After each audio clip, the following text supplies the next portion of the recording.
And I think that's it's a fundamental that you obviously took to heart. One of the things that was so important to do was to create the green landscape, all of the plant material there. And so we started that 5 years ahead of opening day. And behind me, you can see just one of the nurseries that were producing the stock. We had the best part of 250,000 or more individual plants, from the tallest shade trees right down to the ground covers and flowering plants and so on. And you can't just go to a nursery and buy that quantity of plants and that quality that we wanted at a moment's notice. So we combed Australia-wide with an expression of interest to find the plants that we had wanted. We determined a long list of species that were needed for the different precincts of the site, so that you had, for instance, the Pacific Lagoon, you had the Queensland and the Australian precincts, the European precincts, the Canadian, and so on, each of them having their own palette of plants. And so ultimately, we found a huge selection of the species that we wanted, made a shorter list, and put 35 nurseries under contract for that period of time to produce the plant material to optimum conditions. And as you can see behind me there, in a normal nursery, you find that plants are really crowded together. But there we required that all the plants widely spaced so they could grow and become very good specimens to be brought, when ready, into the Expo site. It was only around about a 12-month period that we had to do all of the horticultural aspects of Expo in that last sort of 6 months to 9 months leading up to opening day. And so it was quite amazing. And I mean, one of the things that was interesting too, we wanted some big shade trees. And in those days, in 1983, there weren't the big nurseries that we have today, looking after major specimens like that. So we advertised locally around Brisbane to see if anybody had trees in their front yard that they didn't want and they would like to donate to Expo if they were suitable.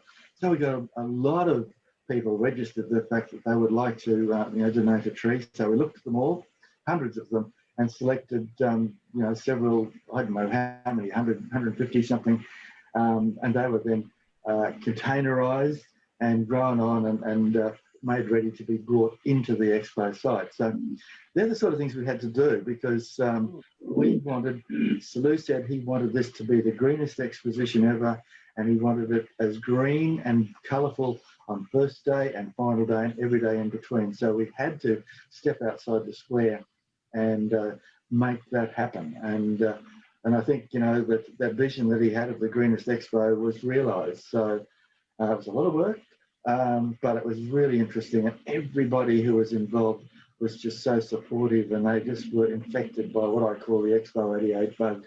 And it's still in your body today. You can't get rid of it once you've got that.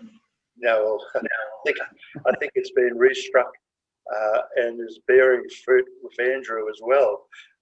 If the last 6 months' experience is any guide to go by. Bourke Exhibition Centre, we met with the young school children, like people who were under 10, and they knew the landscape, they knew the rivers, they knew the wonderful interaction between humanity and nature.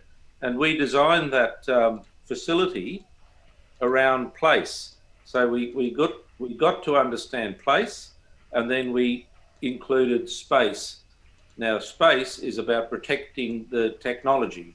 If you've got multi-visual screens, you put a roof over it, but the roof doesn't have to look in contrast to the landscape. It can blend into the landscape. And so that would be our approach for a garden expo.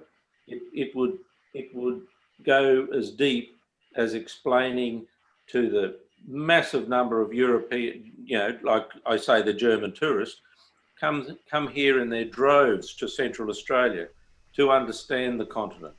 And maybe that's part of the market, the telling of the story of the continent.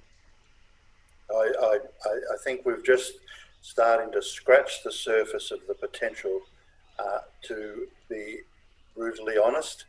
However, that is a task probably far beyond this Christmas YouTube to be able to divert into. However, that is a really great point to conclude those two YouTubes as we canvass the river edge, and then hopefully, Lawrie, from your perspective, satisfactorily dealt with plant production. So, ladies and gentlemen, we'll just conclude that continuous but split YouTube. And so, a good morning, and we'll see you soon. Thank you.